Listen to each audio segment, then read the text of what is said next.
میرے بزرگوں دوستوں، اللہ نے مجھے بہت ساری نعمتوں سے نوازا ہے، اور اللہ ہمیشہ اپنی نعمتوں سے ہمیں ڈھانپے رہتے ہیں، یعنی ہم اللہ کی نعمتوں کے سائے میں رہتے ہیں، اور اللہ نے فرمایا کہ ہم جو نعمتیں تم کو عطا کرتے ہیں تم اس پر شکر گزار بنا کرو، یعنی تم اللہ کا شکر ادا کیا کرو جو تمہیں نعمت ملتی ہے اللہ کی طرف سے۔ اللہ کی طرف سے نعمتیں کیا ہے؟ اللہ کی طرف سے جو نعمتیں ہیں وہ اللہ کا بہت احسان ہے کہ اللہ نے مجھے ہاتھ دیے، پاؤں دیے، آنکھ دیے، ہر عضو کو اللہ نے دیا بھی اور اس کی حفاظت بھی فرمایا۔ اس کے بدلے میں اللہ کا مجھے کیا کرنا ہے؟ اللہ کا شکر ادا کرنا ہے، اور اپنے ایمان والوں کے ساتھ احسان کرنا ہے اور انصاف کرنا ہے۔ اللہ اور ہم سے اور آپ سے کچھ نہیں چاہتے۔ اللہ ان نعمتوں کے عوض میں اللہ تعالیٰ ہم سے ایسا کچھ نہیں ہے کہ اللہ مجھ سے مال چاہتے یا دولت چاہتے، کچھ نہیں چاہتے۔ اللہ ان نعمتوں کے عوض میں یہ چاہتے ہیں کہ تم اللہ کے شکر گزار بندے بن جاؤ، یعنی اللہ کا شکر ادا کرنے والے بن جاؤ۔ اللہ نے موسیٰ علیہ السلام سے فرمایا کہ اے موسیٰ، میں نے بندوں میں سے آپ کو نکال کر نبی بنایا، آپ کو نبوت عطا کی، اور نبوت عطا کرنے کے بعد میں یہ چاہتا ہوں کہ آپ اللہ کا شکر ادا کریں کہ اللہ نے آپ کو نبوت عطا کی۔ اللہ یہ مطالبہ نبیوں سے بھی کر رہے ہیں، اے نبی آپ اللہ کا شکر ادا کیا کریں کہ اللہ نے آپ کو ان بندوں میں سے نکال کر نبی بنا دیا، اور لوگوں کے پاس اللہ کی بات کو بتانے کے لیے آپ کو بھیجا۔ جب اللہ اپنے نبی سے مطالبہ کر رہے ہیں تو بندے سے بھی اللہ کا مطالبہ یہی ہے کہ مجھے اللہ کا شکر ادا کیا جائے۔ جو چیزیں مجھے عطا کی گئی ہیں، جو مال مجھے عطا کیا گیا، اس کا ہم اللہ کا شکر ادا کریں کہ اللہ نے مجھے یہ چیزیں عطا کی ہیں۔ جس کو اللہ نے مال نہ دیا ہو وہ بھی اللہ کا شکر ادا کرے۔ شکر کا اسلام میں، دین میں جو معاملہ ہے کہ جو آدمی جتنا شکر ادا کرے گا اللہ اس کو اتنا آگے لے جائے گا، اور جو ناشکری کرے گا اللہ اس کو پیچھے کر دے گا۔ ناشکری رزق کو تنگ کرتا ہے اور شکر رزق کو بڑھا دیتا ہے۔ تو اللہ نے جو مجھے عطا کیا ہے، جس کا اللہ نے مجھ سے کہا کہ تم شکر ادا کرو، تو اللہ اس کے عوض میں چاہتا کیا ہے؟ اللہ یہ چاہتا ہے کہ تم اس کے عوض میں پورے کے پورے، مکمل کے مکمل دین پر آ جاؤ، ایمان والے بن جاؤ، تمہارا یقین دنیا کے ساز و سامان سے ہٹ کر اللہ کی طرف آ جائے۔ آج ہمارا یقین اسباب سے ہے لیکن اللہ سے یقین نہیں ہے۔ ہم ایک کام کرتے ہیں، ایک کاروبار کرتے ہیں، اس کے بعد ہم یہ سوچتے ہیں کہ کچھ اور کر لیا جائے، پتہ نہیں حالات کیسے ہو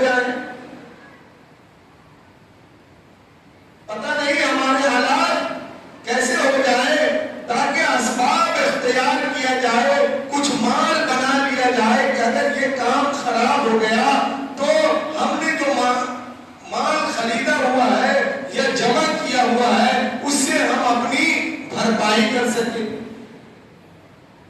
جبکہ اللہ نے فرمایا کہ تمہارے اسباب سے اللہ کو کوئی مطلب نہیں.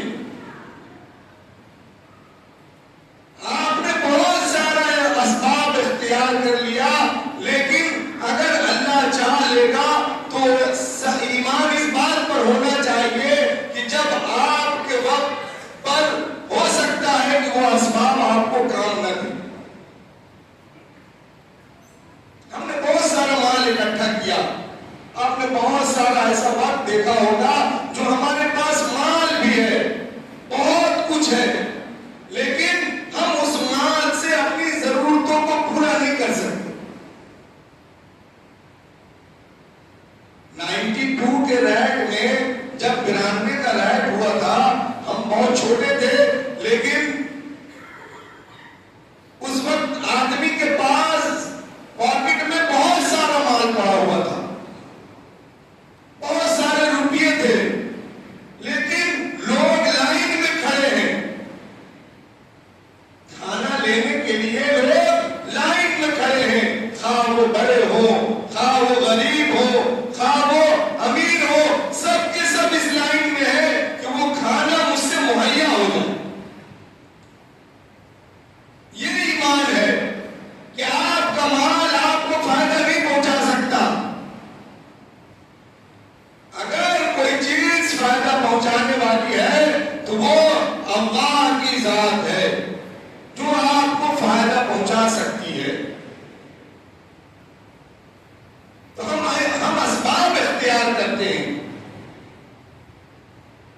ہم اللہ کے راستے میں اپنا وقت نہیں لگاتے, نماز نہیں پڑھتے, مال لانے کے باوجود ہم حج کو نہیں جاتے, ہم زکات نہیں ادا کرتے. ہم نے اپنے مال پر یقین بنایا ہوا ہے کہ اگر ہمارا وقت خراب ہوا تو ہم یہ سرمایہ کو بیچ کر ہم اپنے ذات پر خرچ کر دیں گے. اللہ نے فرشتوں سے کہا کہ تم آدم علیہ السلام کو سجدہ کرو. اللہ نے فرشتوں سے کہا کہ تم آدم علیہ السلام کو سجدہ کرو, تو سارے فرشتوں نے آدم علیہ السلام کو سجدہ کیا بجائے ایک کے. وہ کون تھا؟ ایک گروہ نے سجدہ نہیں کیا, کہا کہ نہیں ہم سجدہ نہیں کریں گے, آپ نے مجھے روشنی سے بنایا ہے اور یہ اندھیرے سے بنا ہوا ہے, ہم اس کو سجدہ نہیں کریں گے.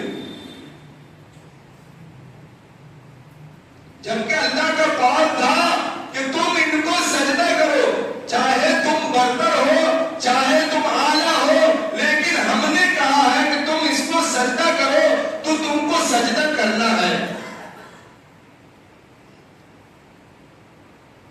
ایمان اور تقاضا اسی بات پر لا کر آپ کو روکتا ہے کہ اللہ جو کہتے ہیں اس عمل کو کرنا ہے.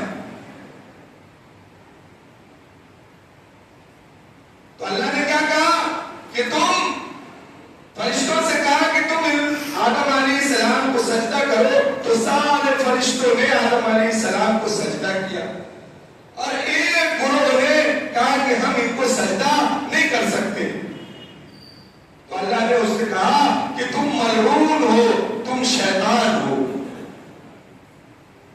جبکہ وہ بہت عبادت گزار بھی تھا, شیطان بہت عبادت گزار تھا, بہت پڑھا لکھا تھا, اللہ نے علم بھی اس کو بہت عطا کیا تھا, لیکن اللہ نے اس کے گھمنڈ نے اس کے علم کو ختم کر دیا.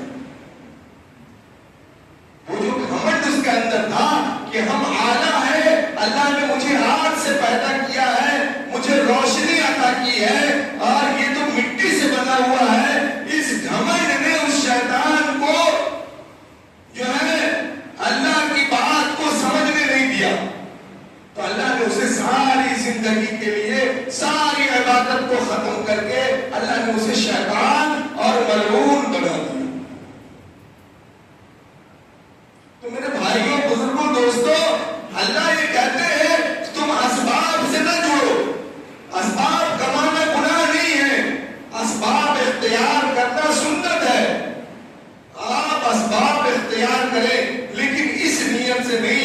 کہ جو ہوگا اسباب سے ہوگا،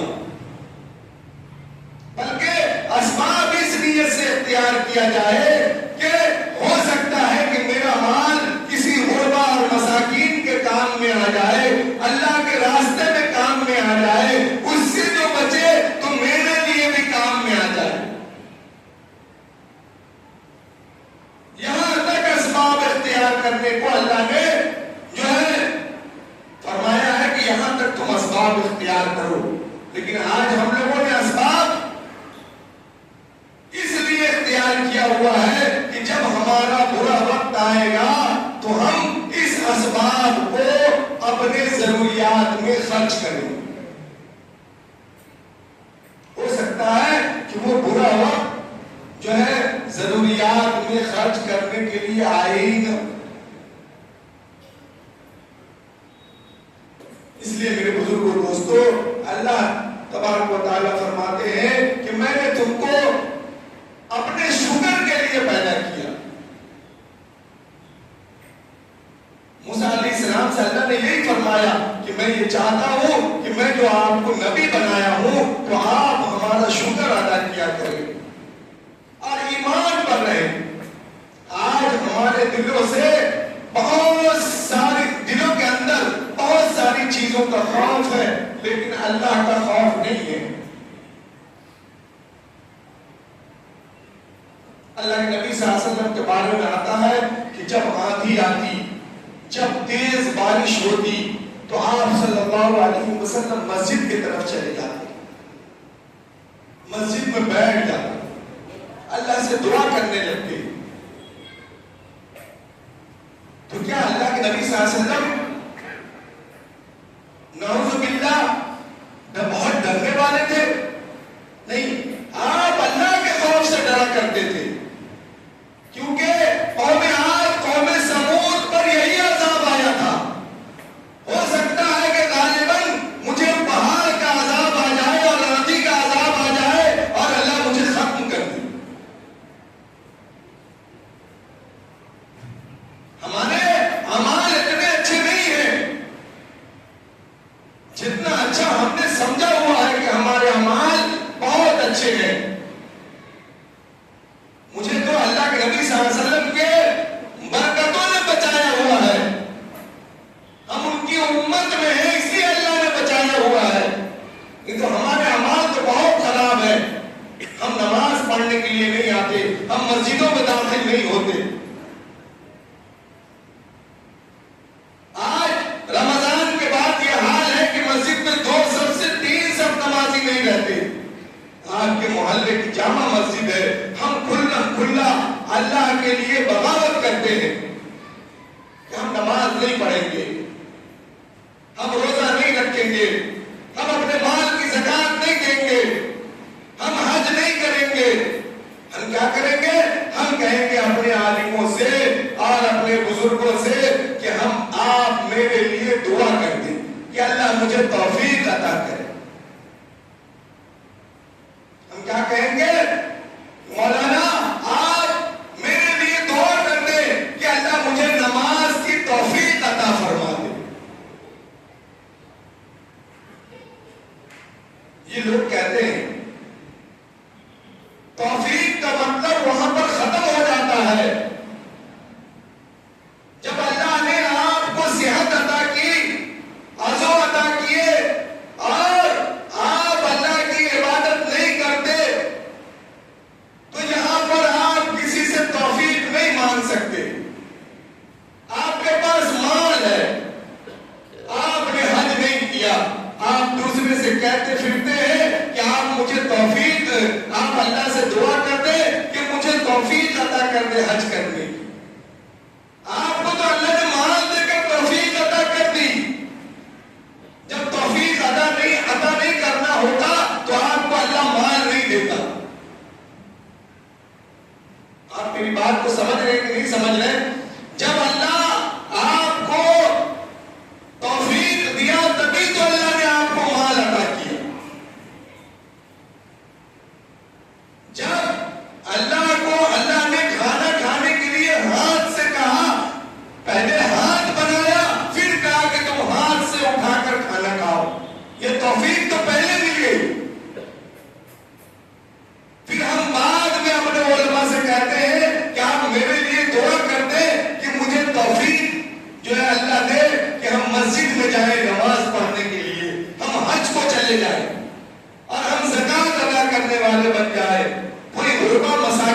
ایسا نہیں کہتے. کسی غریب کو آپ نے کہتے ہوئے سنا ہے کہ آپ میرے لیے دعا کرتے کہ ہم زکات ادا کریں؟ اللہ نے ان کو مال نہیں دیا ہے، اس لیے وہ جانتے ہیں کہ میرے پاس مال نہیں ہے، ہم کو زکات ادا نہیں کرنی ہے. تو جب آپ کو اللہ نے مال دے دیا تو آپ پر حج فرض ہو گیا. آپ کو اللہ نے مال دے دیا تو آپ کے اوپر زکات فرض ہو گیا. پھر آپ اگر کسی سے توفیق کی دعا کراتے ہیں تو آپ جو ہے اللہ کے ساتھ جھوٹ باندھتے ہیں. آپ جھوٹ بولتے ہیں اللہ کے ساتھ کہ مجھے توفیق نہیں مل رہی ہے. جب اللہ کو توفیق نہیں دینی ہوتی تو آپ کو مال نہیں دیتا. جب آپ کو نماز کی توفیق نہیں دینی ہوتی تو آپ کو صحت عطا نہیں کرتا. آپ کو صحت عطا کیا، آپ کو اللہ نے کھانے کی چیزیں مہیا عطا کر دی، آپ کو اللہ نے گھر عطا کر دیے، پھر بھی آپ نماز نہیں پڑھتے. آپ لوگوں سے توفیق مانگتے رہتے ہیں کہ آپ تھوڑا دعا کر دیجیے کہ مجھے بھی توفیق ہو جائے کہ میں مسجد کی طرف چلا جاؤں. یہ کیا توفیق ہے؟ آپ جان بوجھ کر نہیں آتے. آپ اپنے مالک کو یہ نہیں کہتے، آپ جس کے لیے کام کرتے اس کو یہ نہیں کہتے کہ آپ میرے لیے دعا کرتے کہ میں کل کام میں آپ کے یہاں آ جاؤں. آپ اس سے توفیق نہیں مانگتے. ہم اس سے توفیق نہیں مانگتے. وہاں لانے کا ہے. ہم صبح 7 بجے کے بجائے 6:45 بجے وہاں پر حاضر رہتے ہیں کہ اگر میں 5 منٹ لیٹ ہوا تو ہمارا مال ہو سکتا ہے کہ مجھے کٹ کر ملے. اس لیے کہ اسباب کا یقین ہمارے دل میں، اسباب کا یقین ہمارے دل میں موجود ہے، لیکن اللہ مجھے کیا نقصان پہنچا سکتا ہے اس کا یقین ہمارے دل میں موجود نہیں ہے.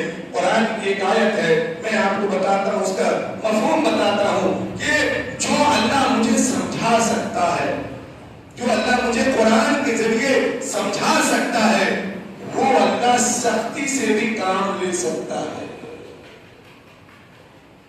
وہ اللہ سختی سے بھی پکڑ سکتا ہے. اس لیے کہ موت اور حیات تو اللہ کے ہاتھ میں ہے. اس سے بڑی بھی کوئی چیز ہے جو انسان کے ہاتھ میں ہے؟ اس سے بڑی بھی کوئی چیز ہے دنیا میں جو انسان کے ہاتھ میں ہے؟ اللہ چاہے توڑ مروڑ کے ختم کر دے، آبادی کی آبادی کو مٹا دے، عذاب لا دے. یہ پہلی بار نہیں ہے. اللہ نے کئی ساری قوموں کو اللہ نے برباد کر دیا، صفحے ہستی سے مٹا دیا، ختم کر دیا. قوم عاد، قوم ثمود، قوم نوح، بہت ساری قومیں آئی. کسی کو قرآن میں اس کا ذکر ہے، کسی کو اللہ نے بندر بنا دیا، کسی کو اللہ نے سور بنا دیا. بہت ساری قوموں کو اللہ نے بہت ساری چیزوں میں تباہ و برباد کر دیا. لیکن ہمارے دلوں میں اس کا یقین نہیں ہے. ہم توفیق مانگتے پھرتے ہیں کہ مجھے توفیق مل جائے کہ ہم نمازی بن جائے. مولانا میرے لیے دعا کر دیجئے کہ ہم نمازی بن جائیں. کیوں دعا کرے مولانا؟ آپ کو اللہ نے بتا دیا کہ آپ کے اوپر نماز فرض ہے، پھر عالم کیوں جائے دعا کرنے کے لیے؟ آپ کے اوپر یہ فرض ہے، فرض کے اوپر کوئی دعا نہیں ہے. جب کوئی چیز فرض ہو گیا میرے اوپر تو اس کے اوپر کوئی دعا نہیں، کوئی توفیق نہیں. آپ کھانے کی توفیق نہیں مانگتے، آپ مکان کی توفیق نہیں مانگتے، آپ بہت ساری چیزوں کی توفیق نہیں مانگتے، آپ نماز کی ہی توفیق مانگتے ہیں کہ آپ میرے لیے دعا کر دیں کہ ہم نمازی بن جائیں، ہم حج کرنے والے بن جائیں، ہم زکات دینے والے بن جائیں. کیوں؟ کیونکہ آپ علماء سے اپنا پیچھا چھوڑاتے ہیں تاکہ یہ عالم کہے کہ یہ بیچارہ تو توفیق مانگ رہا ہے، یہ مسجد نہیں پہنچ پا رہا. لیکن آپ یہ نہیں جانتے کہ جس سے آپ توفیق مانگ رہے ہیں وہ عالم آپ سے زیادہ صحیح ہے. وہ جانتا ہے کہ آپ مسجد جانا نہیں چاہتے، آپ نماز پڑھنا نہیں چاہتے، آپ حق پر رہنا نہیں چاہتے.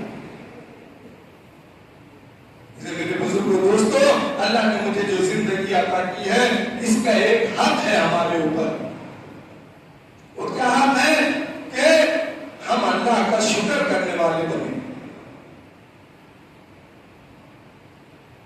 اللہ تعالیٰ ہمیں اور آپ سے ہمیں اور آپ کو دین پر چلنے کی اور اللہ کے حکموں کو سمجھنے کی اور نماز پڑھنے کی توفیق عمل عطا فرمائے۔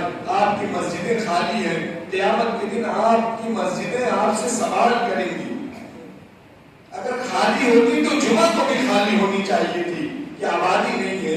جمعہ کے دن ماشاءاللہ بہت ساری جگہ پھول ہیں، اس کے باوجود بھی جگہ نہیں ملتی، اس کے باوجود بھی مسجد میں جگہ نہیں ہوتی نماز پڑھنے کی۔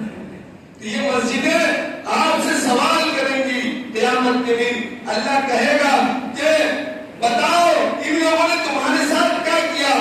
تو مسجد کہے گی کہ اے پروردگار عالم، یہ سارا کام کرتے تھے، یہ اپنی عید بھی اچھی مناتے، یہ اپنے شادی بیاہ بھی اچھے طریقے سے مناتے، یہ کپڑے بھی بہت اچھے سے تن کیا کرتے تھے، لیکن مسجد نہیں آتے،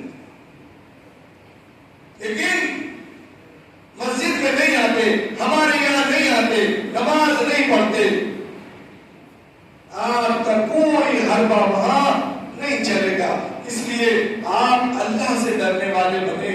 اللہ نے جو دین عطا کیا ہے، بہت ساری چیز کھلے لفظوں میں نظر نہیں آتی ہے، لیکن قرآن جگہ جگہ، حدیث جگہ جگہ فرماتا ہے کہ جس نے دین کے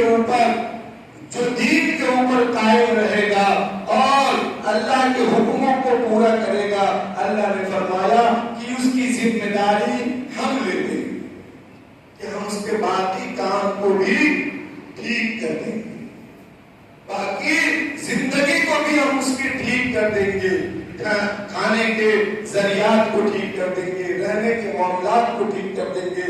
یہ اللہ ذمہ داری لیتے ہیں، یہ میری بات نہیں ہے، میرے نبی صلی اللہ علیہ وسلم کی بات ہے۔ جب آپ اللہ کے قریب آئیں گے تو اللہ آپ کے سارے معاملات کو ٹھیک کر دے گا۔ میرے بزرگوں دوستوں، اللہ کہنے سننے سے زیادہ عمل کرنے کی توفیق عمل عطا فرمائے۔ وما علینا الا البلاغ۔